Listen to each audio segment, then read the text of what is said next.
mamamayan, gaya po ng nabanggit namin sa inyo kanina, kasama po natin ngayong hapon ang kapatid na Edwil Zabala. Kay Edwil, magandang hapon po. Magandang hapon po, kapatid na Nelson. Magandang hapon po sa lahat ng mga nanonood, palaging sumusubaybay sa programang ito. Opo, welcome po muli sa Saganang Mamayan. Opo, salamat po. Meron po akong mensahe na nais kong basahin sa ating mga manonood. Opo. Payagan po ninyo na iparinig ko sa inyo ang pahayag ng Iglesia ni Cristo.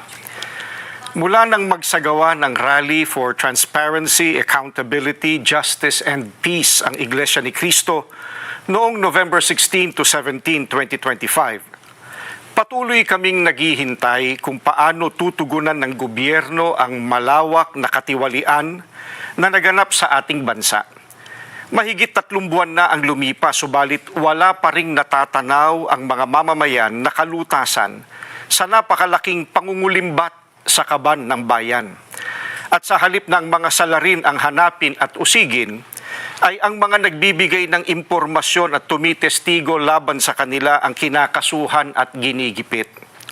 Kung kaya't hanggang ngayon, ay hindi pa natutunton ang sinasabing mahigit na 1 trilyong piso na inilaan sa mga flood control projects at iba pang pagawaing bayan.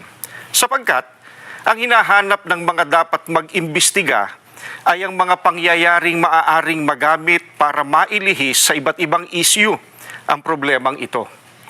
Hinihintay ng mga Pilipino ang sinasabi ng Senate Blue Ribbon Committee Chairman na we will go where the evidence lead us. Ngayong may mga lumalabas na pahayag na mula sa mga sangkot, kabilang ang umano'y nagpadala ng mali-maletang pera.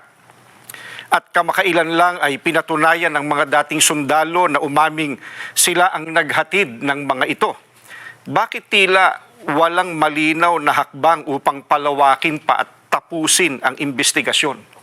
Anong ebidensya pa kaya ang hinihintay upang seryosohing tuntunin ang mga mastermind sa katiwaliang ito? May mga pahayag din na ang paglitaw ng mga dating sundalo ay bahagi ng isang destabilization plot.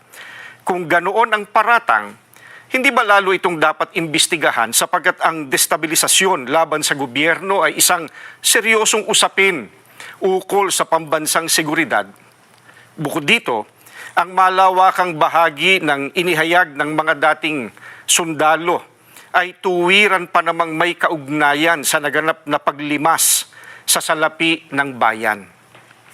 Matamang naghihintay pa rin ang sambayanan, kasama ng milyon-milyong Pilipino sa buong mundo at maging ng mga international media at iba pa na nagmamasid, ang mga kaanib sa Iglesia ni Cristo ay patuloy na nakabantay.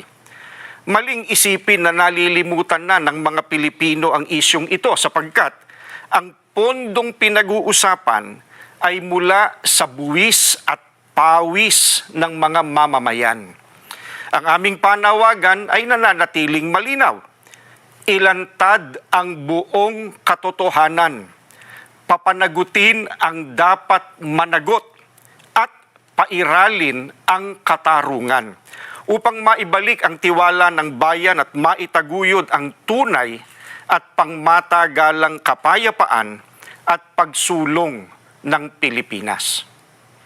Maraming salamat po, kapatid na Nelson. Salamat po, ka Edwil Zabala. Magbabalik po ang Saganang Mamamayan.